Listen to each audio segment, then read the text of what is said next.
I'm Mackenzie Harris, 23 years old, and my life changed forever with a piece of paper. I stared at the bank manager in disbelief.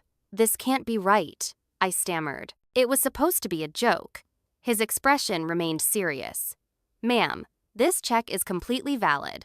The funds are available for immediate withdrawal." The $250,000 joke my grandpa Warren had handed me yesterday to my family's collective laughter was real. Before I dive into this wild story, let me know where you're watching from in the comments. If you've ever had a family surprise that changed everything, hit that like button. Subscribe to join our community of real-life drama and family stories. Trust me, you won't want to miss what happened next, because this joke was just the beginning of uncovering my family's true colors. Growing up in small-town Minnesota, our family was what you'd call comfortably modest.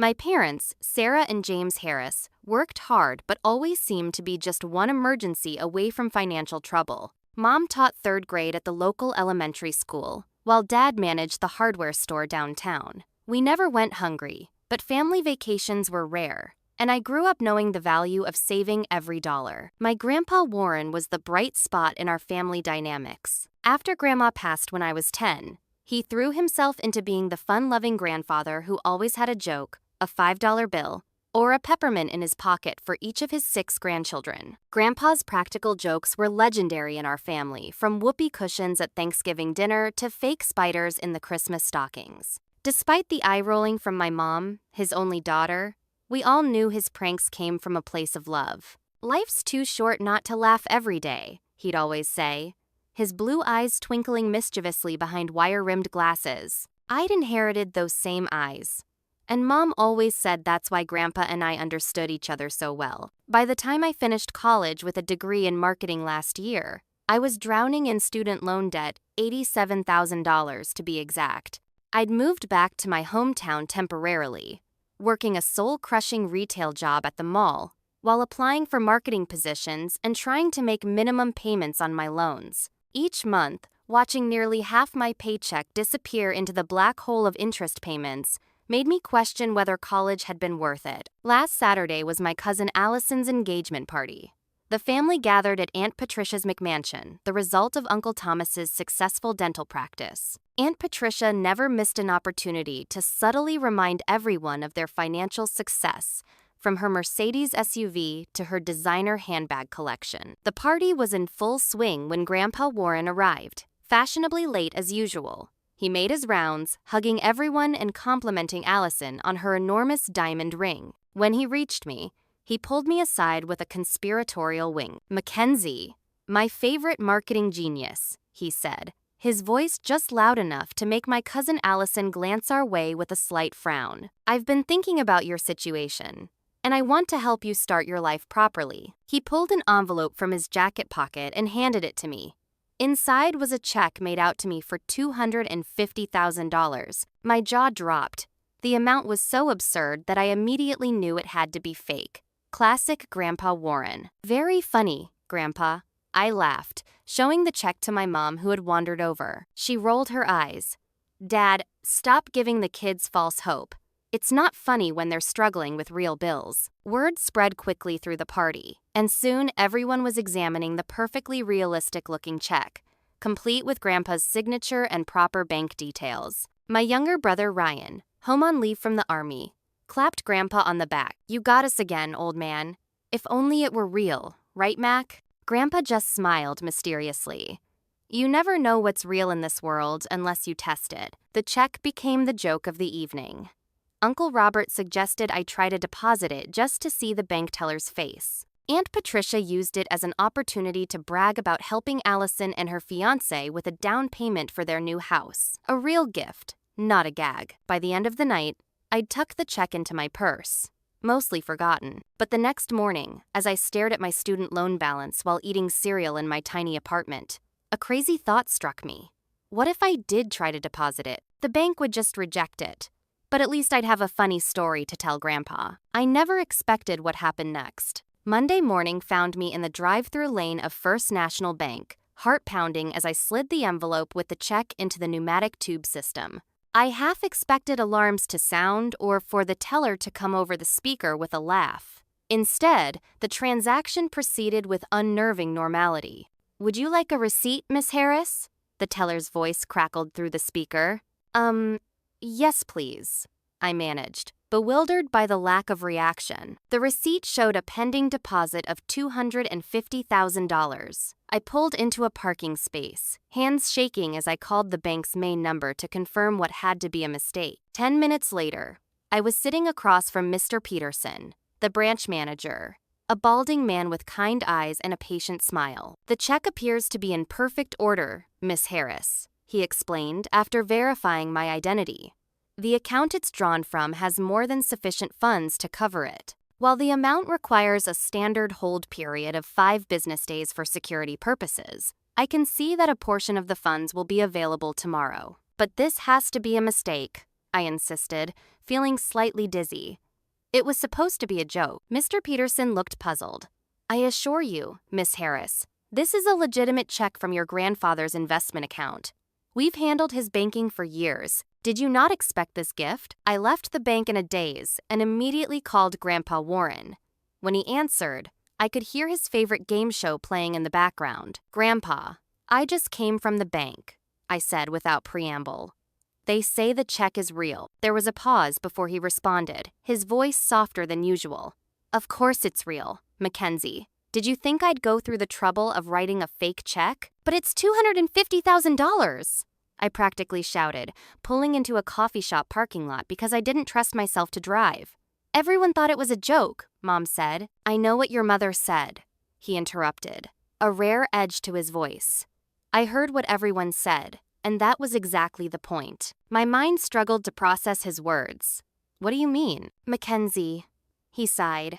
"I've been quietly investing since before your mother was born.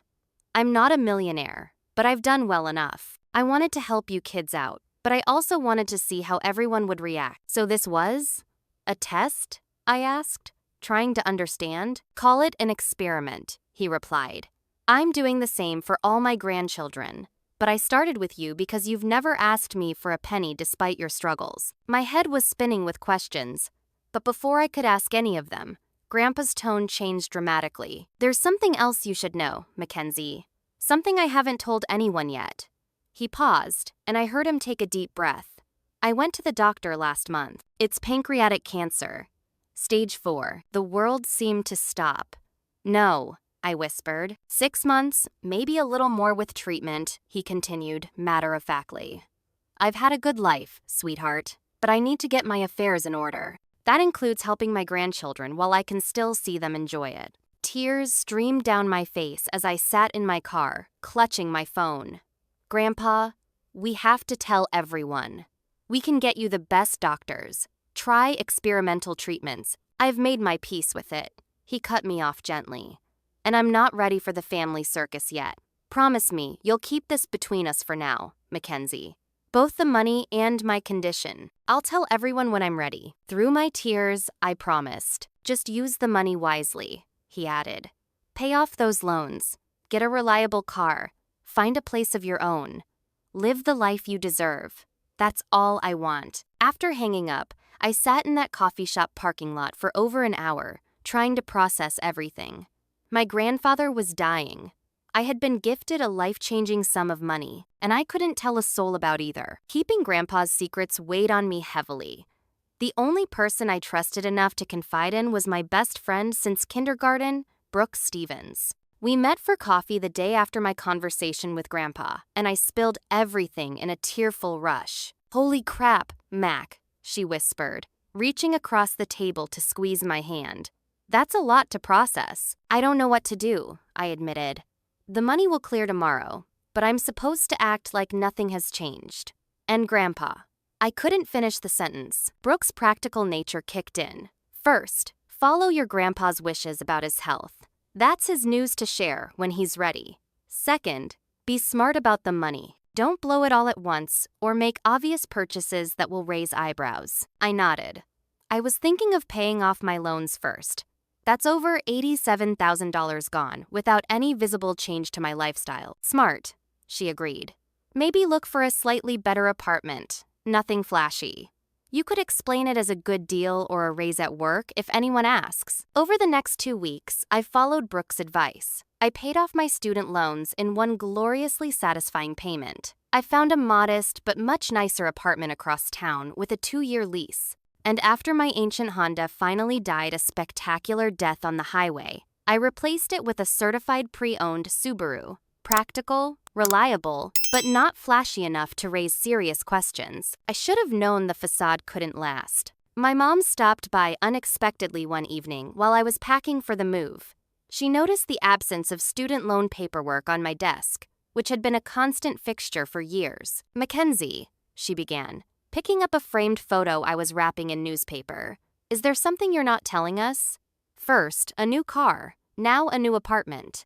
Did you get a job offer you haven't mentioned?" I focused intently on taping a box, avoiding her sharp gaze. "I've just been making some changes. The apartment is actually cheaper, with utilities included, and the car was necessary after the Honda died. Your father and I aren't stupid," she said flatly. "Those student loan statements are missing. They were your biggest financial stress, and suddenly they're gone? What's going on?" The pressure of keeping secrets from my mother, something I'd rarely done in my life, combined with the grief of Grandpa's diagnosis bubbling beneath the surface, broke my resolve. "The check was real," I blurted out. Grandpa's check was real. Mom's face went through a series of expressions: disbelief, shock, and finally, something that looked uncomfortably like calculation. "What are you talking about?" she demanded. I explained how I'd deposited the check on a whim and discovered it was legitimate. I carefully avoided any mention of Grandpa's illness or the fact that my cousins would receive similar gifts. Mom sat down heavily on my bed. $250,000? And Dad gave this to you without telling any of us? He said it was to help me start my life, I said defensively. But why you and not your brother? Or your cousins? And why wouldn't he discuss this with me first? Her voice rose with each question. "I don't know, Mom. Maybe because I have the most student debt?" She stood abruptly, pulling out her phone. "I'm calling your father, then I'm calling Dad. This makes no sense." Despite my protests, she did exactly that.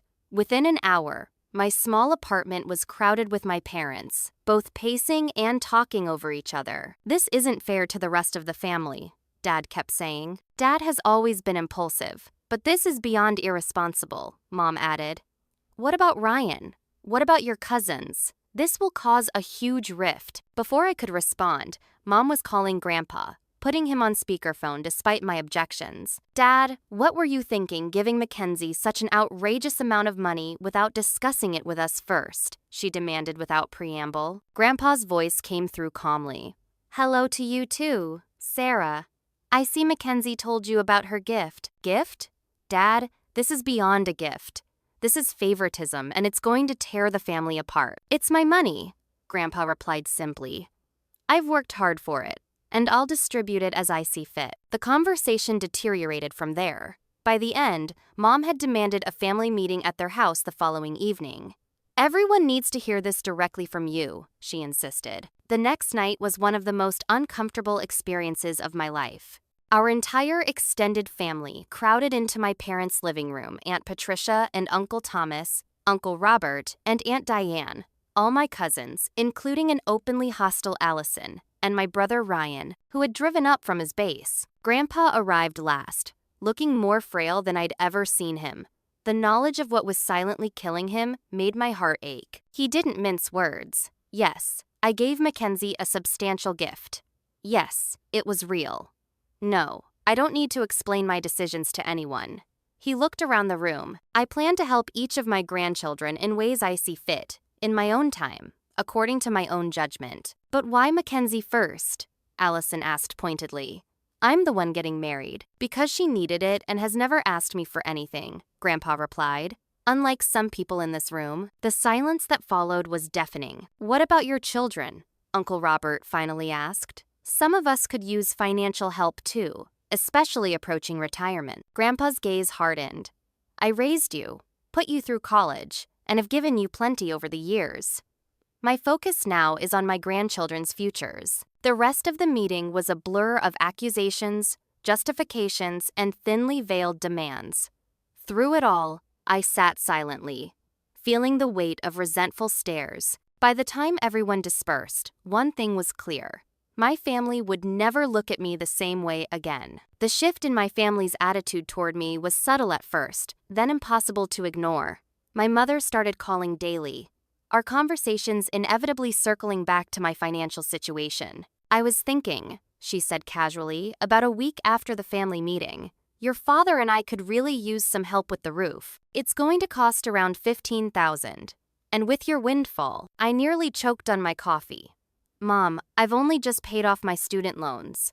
I need to be careful with what's left." "Mackenzie," she replied, her voice taking on the disappointed tone I'd known since childhood. "Family helps family.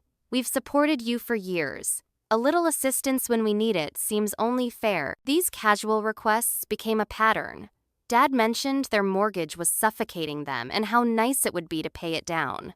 Mom's car suddenly needed major repairs. They even suggested I could invest in having our family home renovated, framing it as smart financial planning. "It's equity," Dad explained over dinner at their house. "Much better than letting that money sit in a checking account." Meanwhile, my father's brother, Uncle Robert, cornered me after a mandatory Sunday family dinner. "I've been meaning to talk to you," he said, guiding me into my father's study. "I have an investment opportunity that could double your money in 6 months." The opportunity turned out to be a cash infusion into his struggling landscaping business, which had been losing clients to a newer company for years. "Family businesses are the backbone of this country," he insisted when I hesitated. "Your grandfather clearly wants his money to help the family. What better way than ensuring your uncle's financial security?" I mumbled something about needing to consult my financial advisor, which was technically true. After my conversation with Grandpa, I'd made an appointment with Melissa Kingston, the advisor he'd recommended. "Your grandfather was smart to suggest a professional," Melissa had told me during our first meeting. "Sudden wealth can disappear quickly, especially with family involved." How right she was. The situation with my cousin Allison turned particularly sour. Once my shopping buddy and confidant during family gatherings, she now barely acknowledged me, except to make pointed comments. "I suppose some people's dreams matter more than others," she remarked when I mentioned looking at graduate school programs. "Must be nice having Grandpa's favoritism fund your future while the rest of us work for everything." The undercurrent of resentment bubbled over at a bridal shower for Allison the following month. I'd barely walked in when Aunt Patricia cornered me. "Allison's having to cut her guest list because the venue costs more than expected," she informed me, eyes narrowed. "Since you're flush with cash now, we thought you might want to contribute to your cousin's special day. $20,000 would cover the difference for her dream venue." When I didn't immediately agree, whispers spread.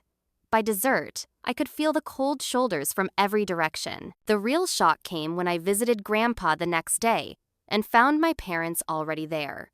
They fell silent when I walked in, an unmistakable tension in the air. "What's going on?" I asked, looking between them. Mom couldn't meet my eyes.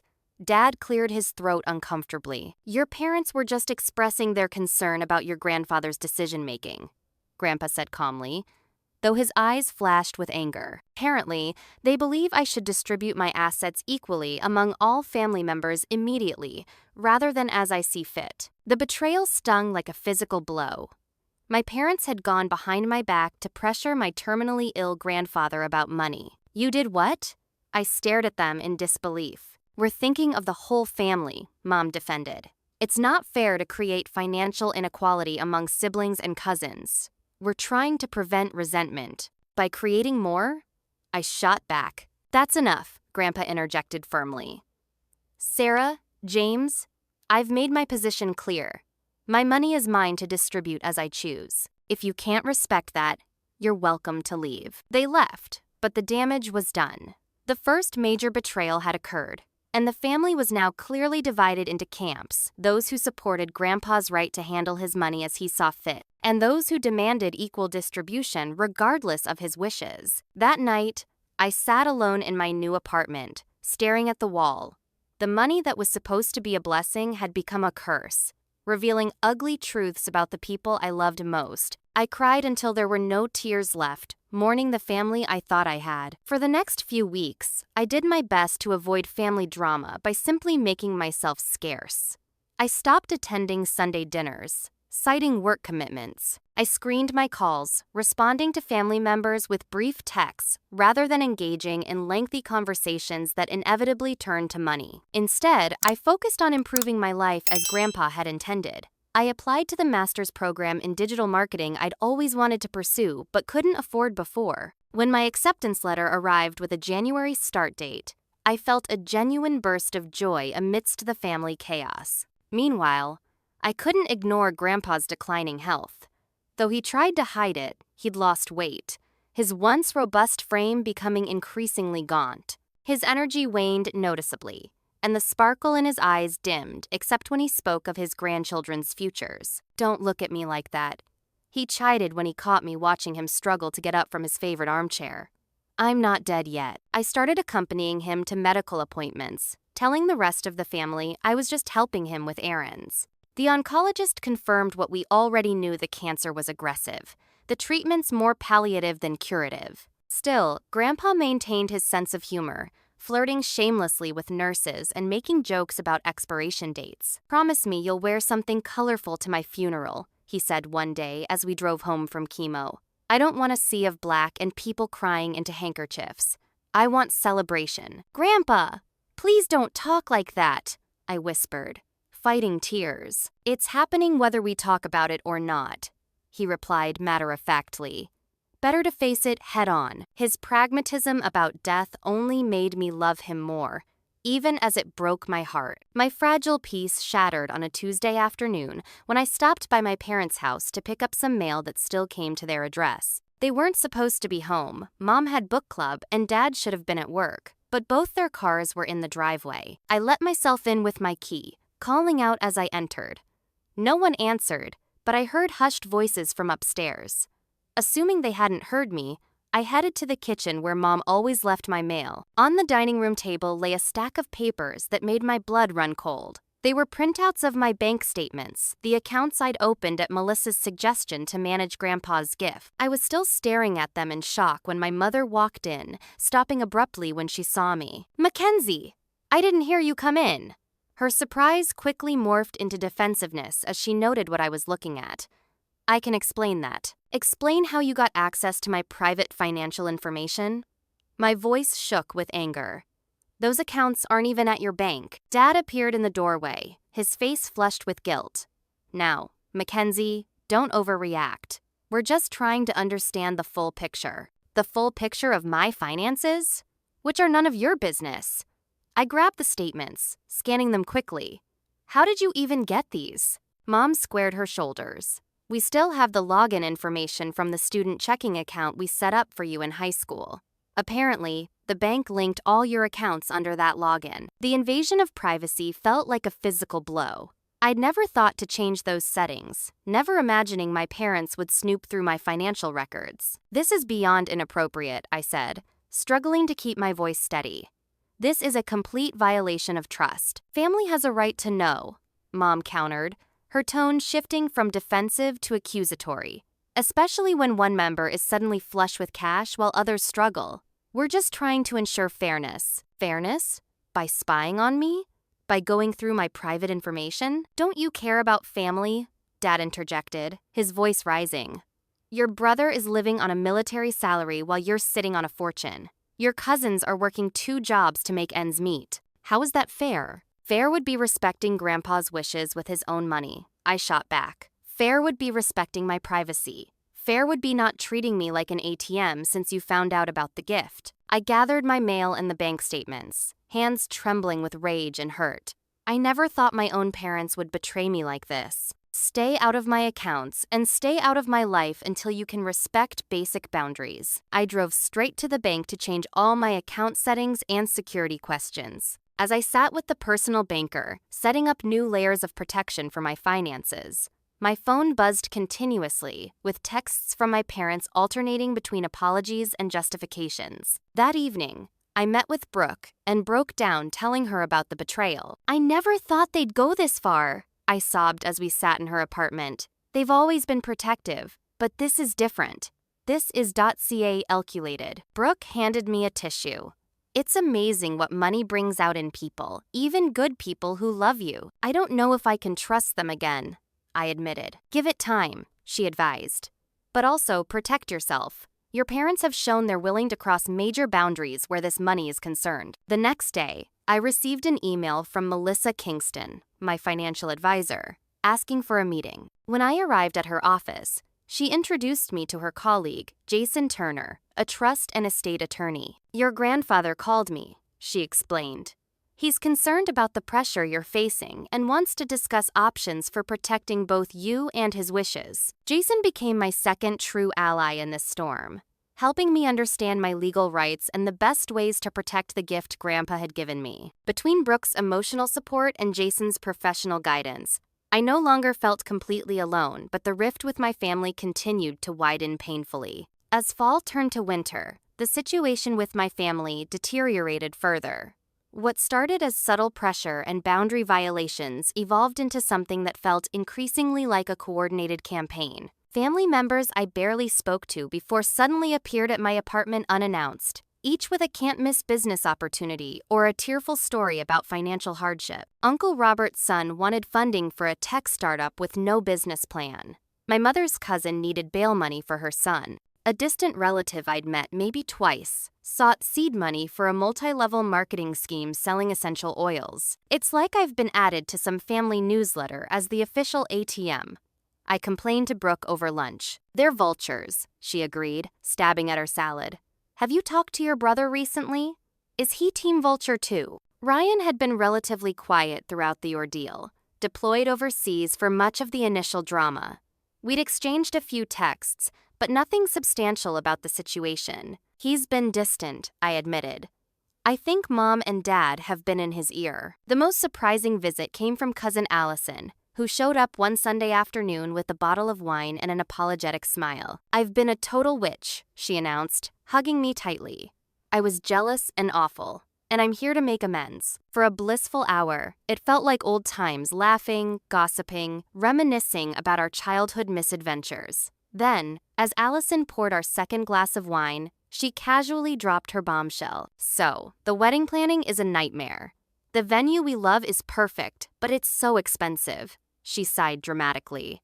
$50,000 for just one day is crazy, right? But it's the only place with our date available, and we've already sent out save the dates. The request hung in the air, wrapped in the thinnest disguise of friendly conversation.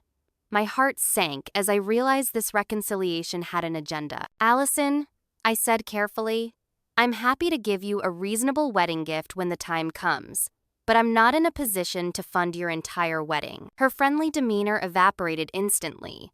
Seriously, Mac? 50 grand is nothing to you now. You're sitting on $250,000 while I'm working overtime to afford a decent wedding. It's not like you earned that money, it was just handed to you. She left in a fury, and within hours, my phone was blowing up with texts from Aunt Patricia about my selfishness and lack of family loyalty. The situation reached a breaking point when I accidentally discovered a group chat I wasn't meant to see. I'd borrowed Brooke's laptop to check my email when a notification popped up a message from my mother to a group labeled Family Concerns. Brooke had been inadvertently added, likely because her last name Stevens appeared alphabetically near my dad's sister's name, Stevenson. What I read made my blood run cold. We need to discuss strategy before Grandpa Warren finalizes his will. If he's planning to distribute assets unevenly, as he did with Mackenzie, we should be prepared to contest it. Robert has spoken with an attorney who specializes in estate challenges. The conversation included almost everyone, my parents, aunts, uncles, even some of my cousins. They discussed Grandpa's declining mental state and how his unusual financial decisions might constitute evidence of diminished capacity. They strategized about documenting any odd behavior that could support their case. My own family was plotting to invalidate Grandpa's wishes after his death. When I confronted my mother by phone, her justification was immediate and unapologetic. We're protecting the family's interests, including yours, Mackenzie. What if your grandfather isn't thinking clearly? What if someone else is influencing him? You mean like you're trying to do? I shot back. He's perfectly lucid, Mom. This is about greed, plain and simple. You have no idea what you're talking about, she snapped. Your grandfather has substantial assets, and they should be distributed fairly among family, not according to his whims or whoever happens to be his favorite that day. The final betrayal came 2 days later. Grandpa called me, his voice tight with controlled anger. Someone reported concerns to Adult Protective Services, he said, without preamble. They sent a social worker to evaluate whether I'm being financially exploited. My stomach dropped. What? Who would do that? The complaint was anonymous, but it specifically mentioned you claimed you were manipulating me for financial gain, isolating me from family, and taking advantage of my compromised mental state. I felt physically ill. Grandpa, I would never. I know that he cut me off. But someone in this family wants the authorities to think otherwise. I drove immediately to his house, where I found him sitting with a woman who introduced herself as Mrs. Donovan from APS. She interviewed us separately, asking pointed questions about our relationship, Grandpa's finances, and my involvement in his affairs. Throughout the process, Grandpa remained calm but resolute, asserting his mental competence and his right to distribute his assets as he saw fit. After Mrs. Donovan left, promising to file her report within the week, Grandpa seemed suddenly exhausted, the toll of the ordeal evident in his slumped shoulders. I never thought it would come to this, he said quietly. My own family reporting me to authorities because they don't like my financial decisions. I made him tea and sat beside him on the sofa, fighting back tears. I'm so sorry, Grandpa. This is all because of me, because you helped me. No, he said firmly, taking my hand. This is because of greed and entitlement. You did nothing wrong by accepting a gift freely given. That Sunday, I reluctantly attended a family dinner at my parents' house, determined to confront whoever had made the APS report. The tension in the room was palpable as we gathered around the table, with significant glances and whispered conversations ceasing whenever I approached. I waited until everyone was seated before addressing the room. I want to know which one of you reported Grandpa to Adult Protective Services. Silence fell, heavy and immediate. Eyes darted around the table, some confused, others carefully blank. What are you talking about? Aunt Patricia finally asked. Someone filed a complaint claiming I'm financially exploiting Grandpa. They sent a social worker to investigate him. My mother's face paled slightly, a telling reaction that didn't escape my notice. That's ridiculous, Uncle Robert blustered. Though you have to admit, your grandfather's behavior has been concerning lately. The only concerning behavior I've seen is from this family, I replied, looking directly at my mother, whose eyes couldn't meet mine. Grandpa is of sound mind, making his own decisions about his own money. The fact that anyone would suggest otherwise to authorities is disgusting. The argument escalated quickly, with accusations flying. In the midst of the chaos, Grandpa stood up, swaying slightly. His face had gone gray. I don't feel well, he said quietly, and then collapsed. The next few hours were a blur of ambulances, hospital corridors, and terrified waiting. Grandpa had suffered what the doctors called a cardiac event, not a full heart attack, but a serious warning sign exacerbated by stress and his weakened condition from cancer treatments. As family members crowded the waiting room, I overheard Aunt Patricia speaking to my mother in hushed tones. This could actually help our case, she whispered. Declining health, mental stress, it all supports the argument that he's not in a condition to make sound financial decisions. I felt sick. Even in this moment of genuine health crisis, they were still plotting. When the doctor finally allowed visitors, Grandpa requested to see me alone first.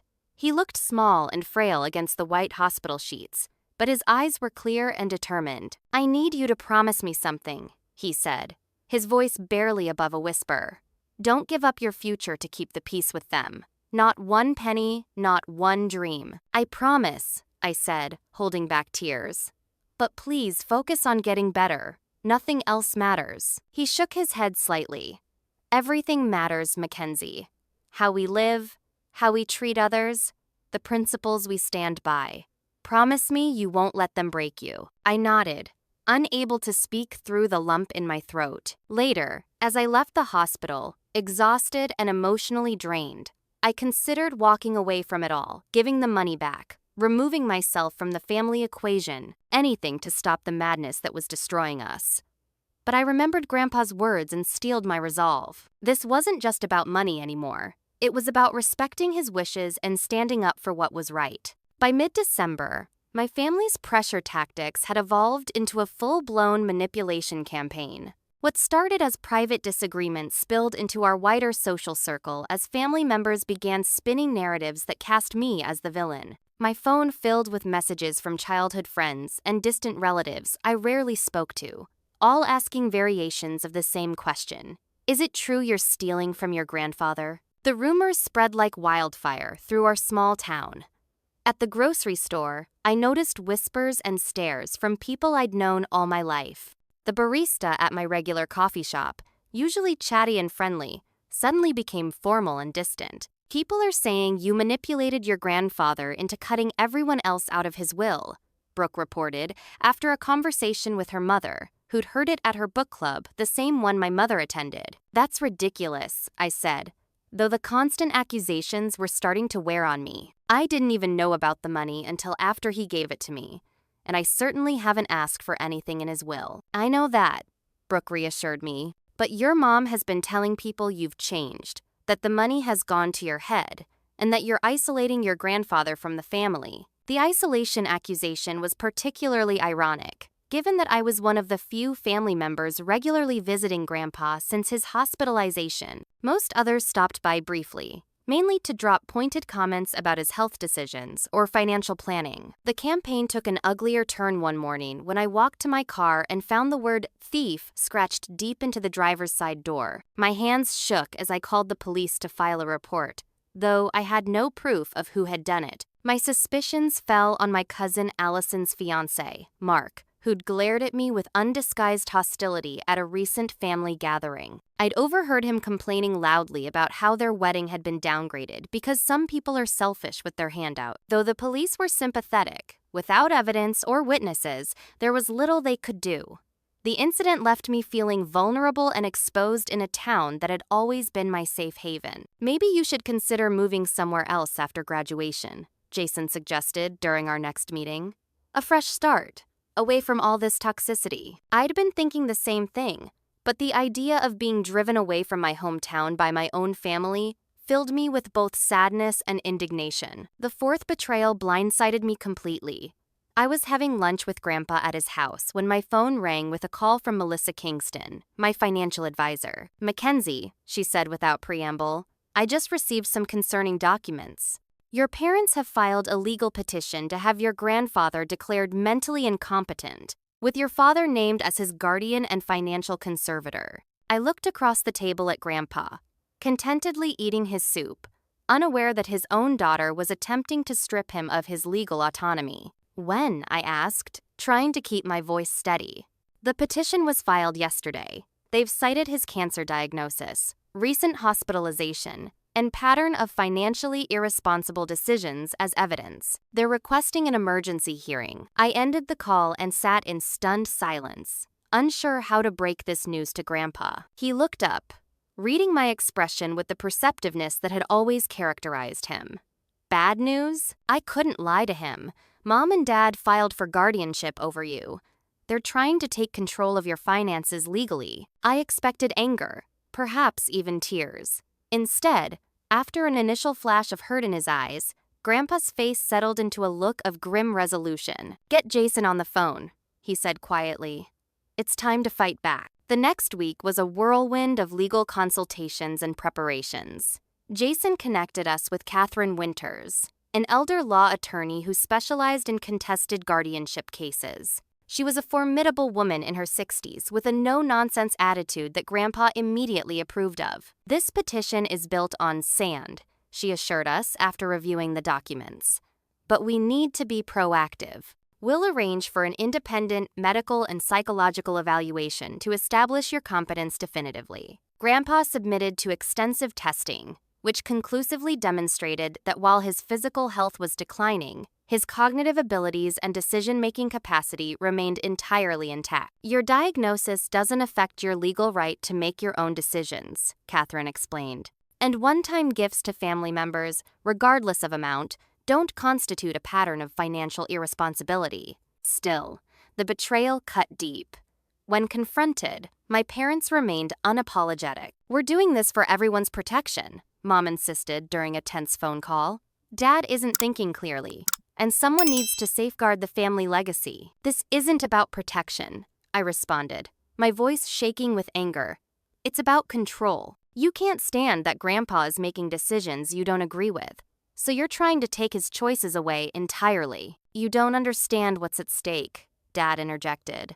"There are generations of family considerations here." "What I understand," I said coldly, "is that you're willing to humiliate and legally incapacitate your own father rather than respect his wishes. I never thought you'd sink this low." In the midst of this new crisis, my brother Ryan returned home on extended leave.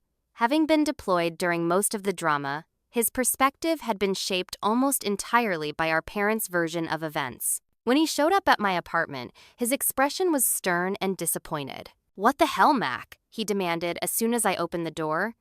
"You're tearing the family apart over money?" "That's not what's happening," I replied, letting him in despite wanting to slam the door in his face.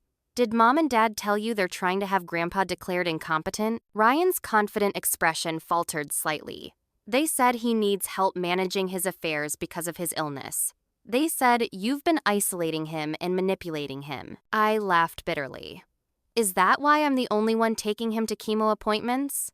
Why I sit with him through the nausea and exhaustion while everyone else is too busy plotting how to get his money?" For the next 2 hours, I laid out everything that had happened: the initial gift, Grandpa's cancer diagnosis, the escalating family pressure, and the current legal battle. I showed Ryan text messages, emails, and legal documents that supported my account. By the end, his righteous anger had transformed into confused disbelief. "This doesn't sound like Mom and Dad," he said, running a hand through his military short hair. "It didn't sound like them to me either," I admitted.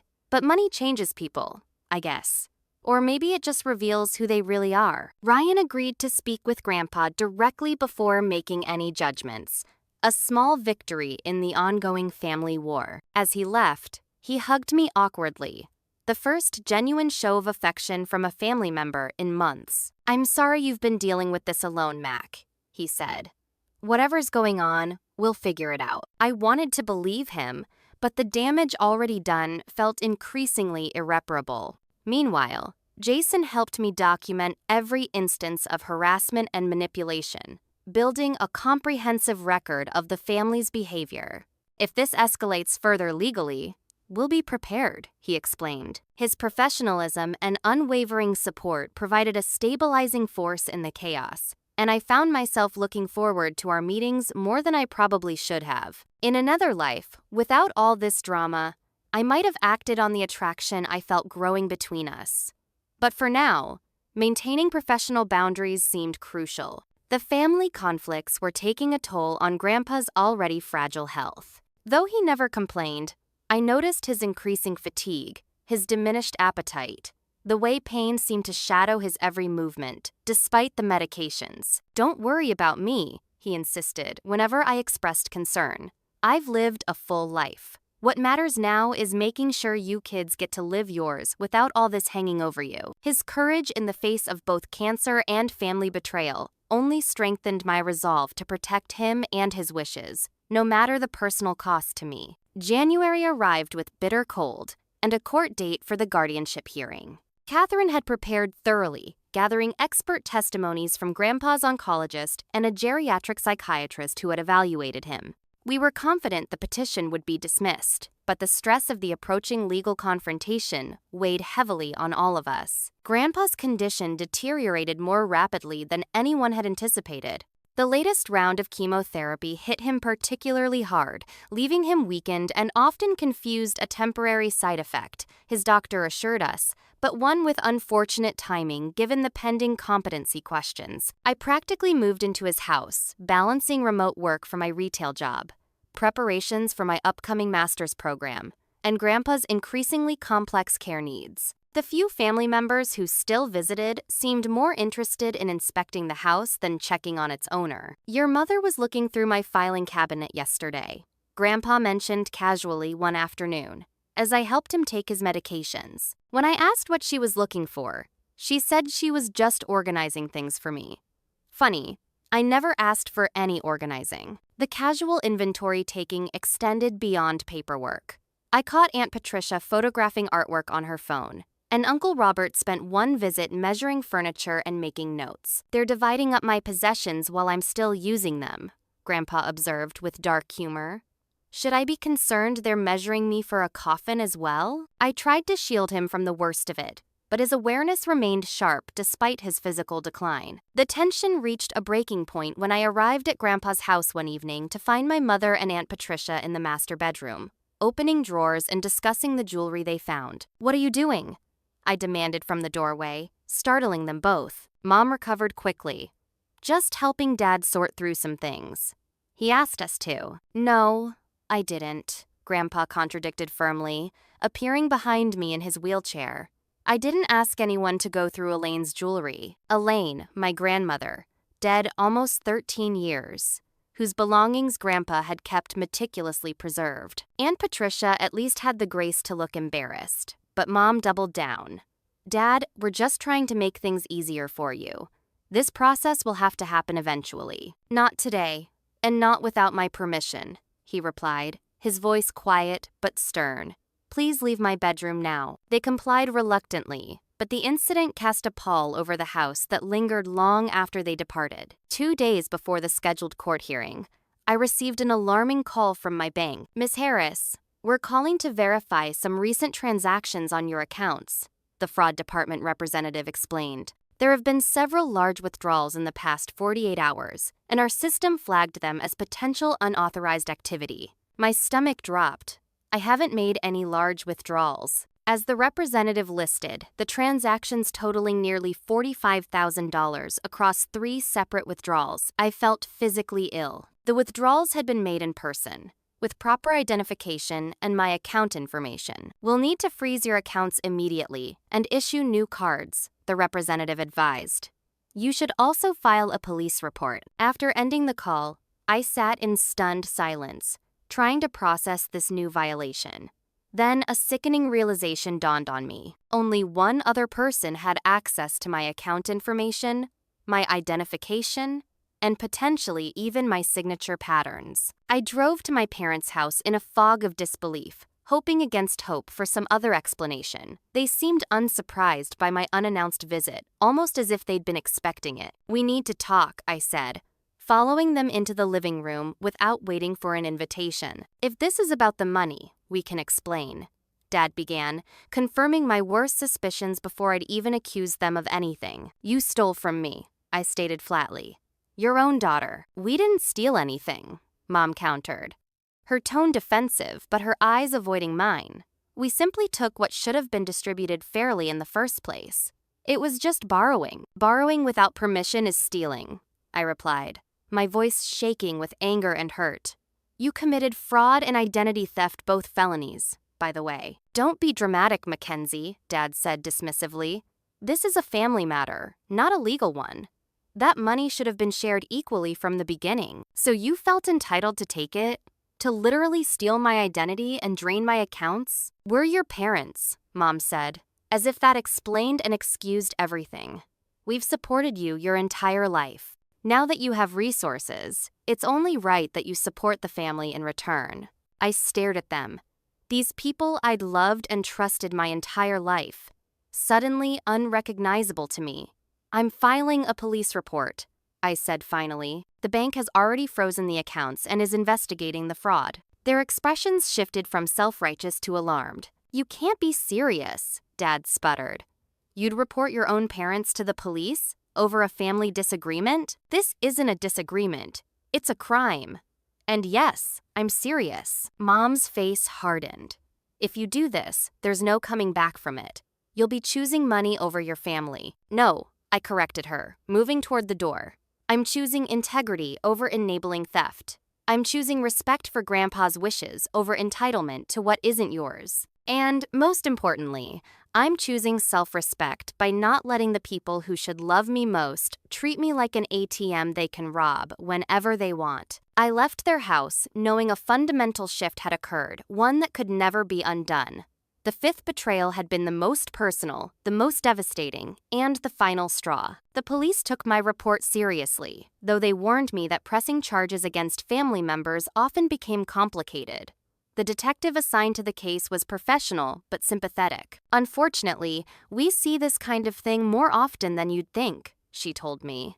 "Family financial elder abuse is common, and now they've extended that pattern to you." While the investigation proceeded, I focused on preparing for the guardianship hearing and caring for Grandpa, whose condition was declining rapidly. The doctors had reduced his treatment to palliative care only, acknowledging that the cancer had advanced too far for curative measures. The night before the scheduled court date, Grandpa suffered a massive stroke. I was with him when it happened, watching the sudden slackness overtake one side of his face, hearing the slurring of his speech as he tried to tell me something was wrong. The emergency room was chaos. Nurses rushing, doctors barking orders, machines beeping urgently. Hours passed in anxious vigil before a doctor finally emerged to speak with me. "The stroke was severe," she explained gently. "We've stabilized him for now, but I need to be candid given his already compromised condition from the cancer. His prognosis is very poor." "How long?" I asked, the question barely audible. "Days, possibly hours." "I'm so sorry." Word spread quickly among the family. Within hours, the hospital waiting room filled with relatives, some genuinely concerned, others clearly there to ensure they weren't excluded from any final moments or decisions. The same people who had been measuring furniture and photographing artwork now dabbed at tearful eyes and spoke in hushed, reverent tones about poor Warren. When Grandpa regained consciousness briefly the next morning, I was alone with him.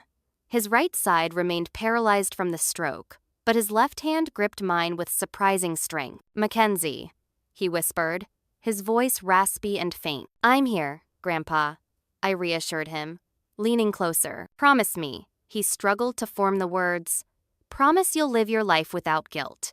Don't let them." "I won't," I assured him, tears streaming down my face. "I promise." He seemed satisfied, his eyes drifting closed again. Later that day, when more family members had gathered in his room, he opened his eyes once more. My brother Ryan, who had been spending time with Grandpa regularly since our conversation, stood on the opposite side of the bed. Grandpa looked between us, then at the other family members crowded into the room. With effort, he raised his functioning hand and pointed first to me, then to Ryan. "Trust these two," he said clearly, his voice stronger than it had been all day. "They're the only ones who cared more about me than my money." His words hung in the air, a final judgment that no one dared dispute in the moment. Hours later, with me holding one hand and Ryan holding the other, Grandpa Warren Harris slipped away peacefully. In death, as in his final months of life, he had made his wishes clear for anyone willing to hear them. Grandpa's funeral was exactly what he had requested, a celebration rather than a mourning. At my insistence, the church was decorated with colorful flowers instead of somber arrangements. The playlist included his favorite jazz standards rather than hymns. I wore a bright blue dress that matched his eyes instead of traditional black. Some family members criticized these choices as inappropriate, but Ryan supported me completely. In the days following Grandpa's death, my brother had become my strongest ally, standing by me through arrangements and family conflicts with the steadfast loyalty that characterized his military career. The tension among family was palpable throughout the service. I sat in the front row with Ryan, physically separated from our parents for the first time at a family event. Brooke sat directly behind me, a comforting presence when emotions threatened to overwhelm me. Jason attended as well, maintaining a professional distance but offering a reassuring nod whenever our eyes met across the room. The police investigation into my parents' fraud was ongoing, with the bank having already restored the stolen funds to my accounts while they pursued the case. A week after the funeral, we gathered at Catherine Winter's office for the official reading of Grandpa's will. The room was crowded with family members, many of whom had barely visited Grandpa during his illness, but now appeared keenly interested in his final wishes. Catherine began by explaining that Grandpa had updated his will 3 months earlier, after his cancer diagnosis. Before I read the formal document, she said, "Mr. Harris prepared a video statement that he asked to be played at this time." She pressed a button on a remote, And suddenly, Grandpa's face appeared on a large screen. He looked healthier than he had in his final weeks, but the seriousness in his eyes was unmistakable. "If you're watching this," he began, "then I've moved on to whatever comes next. Don't be sad at 82. I've had more than my fair share of good years." He shifted in his seat, his expression becoming more focused. "I've been blessed with financial success beyond what anyone in my family knows. My investments and savings have grown substantially over the decades. While I've lived modestly, I've accumulated significant wealth that I now leave behind." Murmurs rippled through the room. Even I was surprised I knew Grandpa was comfortable, but the way he spoke suggested resources far beyond what I'd imagined. "Recently, I made a decision to begin distributing some of my assets directly to my grandchildren while I could still see them benefit. I started with Mackenzie, giving her a sum that seemed outrageous to many of you. What you didn't know was that it represented less than 10% of my total estate, and that I planned similar gifts for each of my grandchildren." More murmurs, louder this time. What happened next was both enlightening and deeply disappointing. The response from my children and many extended family members revealed a level of entitlement and greed I never suspected existed in people I've loved all my life. His eyes seemed to look directly at my parents as he continued. I watched as Mackenzie was pressured, manipulated, and eventually defrauded by the very people who should have protected her. I witnessed my own children attempt to have me declared incompetent rather than respect my wishes for my own money. I saw decades of family bonds sacrificed at the altar of financial gain. He paused, taking a deep breath. "So I made changes to my original plan. My estate will now be distributed as follows. Each of my 6 grandchildren will receive an equal share of half my total assets. The remaining half will be placed in a charitable foundation bearing the Harris name, dedicated to cancer research and support for families affected by this disease." The room erupted in shocked exclamations. Catherine paused the video until order was restored. "There are conditions," Grandpa continued when the video resumed. "Any beneficiary who contests this will or has attempted to challenge my competency forfeits their share, which will be added to the charitable foundation. Additionally, any grandchild who has committed documented financial malfeasance against another family member must undergo financial counseling before receiving their inheritance." He leaned forward, his expression softening slightly. "To my daughters Sarah and sons Robert and Thomas, I love you, but I'm deeply disappointed in your behavior during my final months. You've provided well for yourselves throughout your adult lives with my help. You don't need my money, though I know you want it.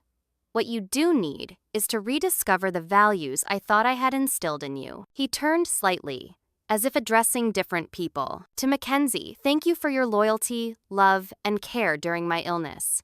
You showed character beyond your years. There is a separate letter for you with Catherine." Finally, he smiled, a glimpse of the warm, mischievous grandpa I'd known all my life. "Remember that true wealth isn't measured in dollars, but in how we treat each other. Some of you proved yourselves very poor indeed by that standard. I hope you'll learn from this experience and do better in the future. Live well, love honestly, and for heaven's sake, laugh more. I'll be watching and expecting better from all of you." The video ended, leaving a stunned silence in its wake. Catherine proceeded to read the formal will, which matched exactly what Grandpa had outlined in his video.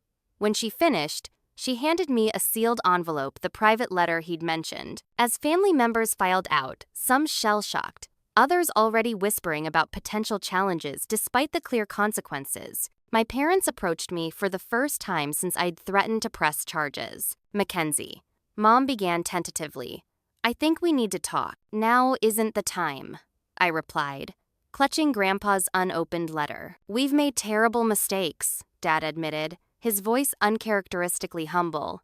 "We got caught up in something ugly, and we lost sight of what really matters." "Yes, you did," I agreed, neither accepting nor rejecting their implicit apology.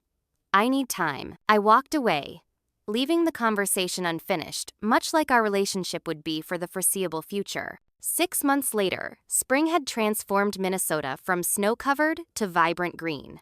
I was thriving in my graduate program, living in a comfortable apartment near campus, and building a life that honored Grandpa's faith in me. The Warren Harris Memorial Scholarship had been established at the local community college, providing education opportunities for cancer survivors and their families. The first recipient had been selected, a young woman whose mother's breast cancer treatment had depleted the family's college savings. My relationship with my parents remained complicated. After their case was referred for restorative justice rather than criminal prosecution at my request, we had begun the slow process of rebuilding trust through family counseling. I maintained clear boundaries, including financial separation, while leaving room for potential reconciliation. Ryan had returned to active duty but called regularly, our sibling bond stronger than ever after weathering the family storm together. He had used part of his inheritance to create a support program for veterans, making Grandpa proud in his own way. My friendship with Brooke remained my emotional anchor, while my relationship with Jason had evolved from professional to personal once the legal matters were resolved. He understood the complex family dynamics I navigated better than most, having witnessed them firsthand. The rest of the family had split into factions, those who accepted Grandpa's decisions and those who remained bitter. Cousin Allison had ultimately contested the will despite the clear consequences, losing her share to the foundation as specified. Others had made peace with the outcome and were slowly rebuilding family connections. On a perfect June afternoon, I visited Grandpa's grave with a bouquet of wildflowers, his favorite. I sat on the grass beside his headstone, which bore the inscription he'd chosen: lived with laughter, loved with purpose. I kept my promise, Grandpa, I said, arranging the flowers in the built-in vase. I'm living my life without guilt. The foundation is doing amazing work, and I think you'd be proud of how your legacy is helping others. I told him about my classes, about Ryan's program, about the tentative steps toward healing with my parents. I described the family cookout that some of us had managed to have without fighting about money. As I prepared to leave, I touched his headstone one last time. Your fake check prank revealed more truth than most people discover in a lifetime, I reflected. It showed me who people really are when money is on the line. But more importantly, it taught me who I am, someone who values integrity and love over dollars. That's the real inheritance you left me, and it's worth more than any amount in any bank account. A gentle breeze rustled the flowers, and I smiled, imagining it was Grandpa's way of agreeing. What would you do if you discovered a joke gift was actually real? Would you tell everyone, or keep it quiet? Have you ever seen money change someone you thought you knew well? Share your thoughts in the comments below. And if you enjoyed the story of family, betrayal, and ultimate healing, please like, subscribe, and share. Thank you so much for watching. And remember, sometimes the most valuable inheritances aren't measured in dollars and cents, but in the lessons we learn about ourselves and others.